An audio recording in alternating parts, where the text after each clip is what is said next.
I really enjoy racing. I come from a background of off-road racing, and I built a car for myself back in 2012. We used some C5 Corvette parts, and I did some autocross with it and really fell in love with doing that. Just started building cars for people, and about a year and a half ago I decided I wanted to build a car for myself. I had 82s, I kind of had all the generations throughout, and then I've always loved this body style. The truck's a 1972 C-10, big window cab, but the body of the truck is all steel. I made that here in-house. It was kind of my first time really taking on like building a bedside from scratch.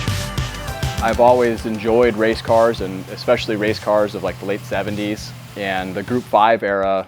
They started doing the really big wide bodies, and you saw the 935Ks and 917s, and they shot fire. Like, they were everything a race car should be. So a lot of the styling is based around that era and that kind of a race car, but I still want it to be functional. I'm not gonna make any compromises with myself. I wanna build my truck how I wanna build my truck. You know, kind of showcase everything I do here at the shop. So it's my chassis, independent front and rear. I sourced the transaxle, torque tube, and dry sump LS from a C6 Corvette. My grandfather was Walter Zetti, and he was chief drivetrain engineer for a Corvette. In the early iteration of the Corvette, when they were kind of developing the car, monoleaf rear spring, everything that they still use even today, was all his patents and kind of his brainchild, if you will. You know, a Corvette's always kind of a special place for me, so took the Corvette measurements and kind of saw how Corvette ran their stuff, and you know, kind of tweaked a little bit here and there, and really started focusing on geometry and making something that would handle.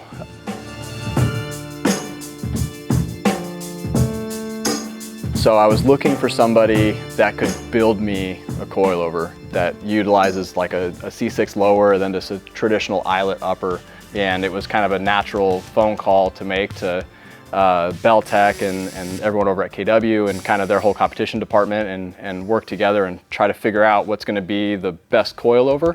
They've been around for as long as I can remember. You know, I don't build coilovers for a living, so I need to be able to call somebody and say, hey, this is what I need, this is what I'm experiencing. They knew what questions to ask me, so I could get them the information they needed. We have triple adjustables, so we have high speed, low speed compression, rebound.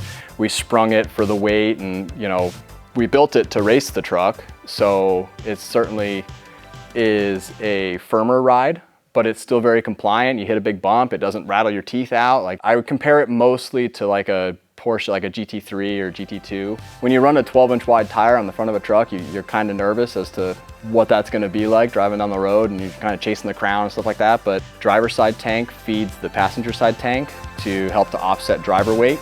It's all Holley computer system. You know, we run a Terminator and Race Pack PDM, the Holley Pro Dash. We run AC on the truck as well because it's hot here and I want to drive it around.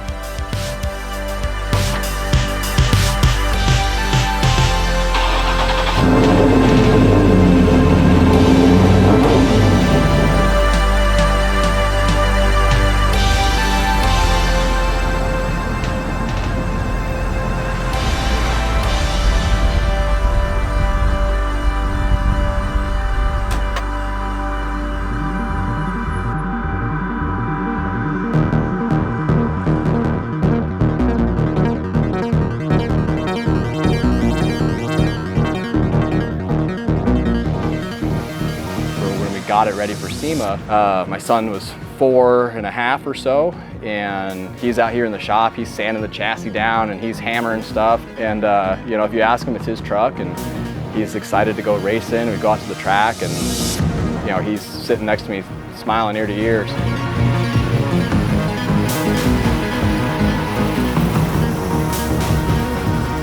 Kind of wanted to, you know, Swiss Army knife of a vehicle. I can take my kid to school in, but then I can also take it on the weekend and autocross it, or take it to a track day. Like,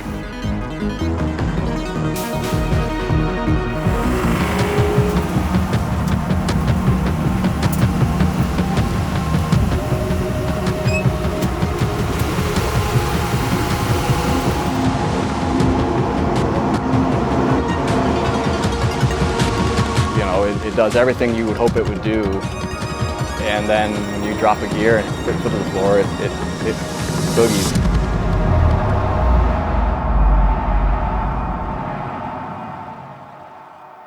Really, aside from maybe adding some carbon fiber, because I'm, you know, a millennial, that'd be it.